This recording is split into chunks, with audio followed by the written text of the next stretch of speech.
Конечно, устали, ну что тут говорить. Но с другой стороны, мы останавливались, по-моему, в 4 местах, где нас встречал на улице народ, встречал искренне.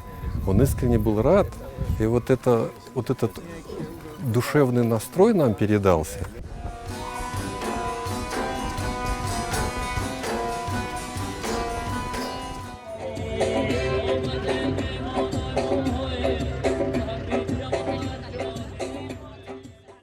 Узнали много нового, почувствовали, что мы приобщились к этому древнейшему богатству и еще раз убедились в том, насколько нам всем повезло, что мы имеем счастье жить и работать в этой стране.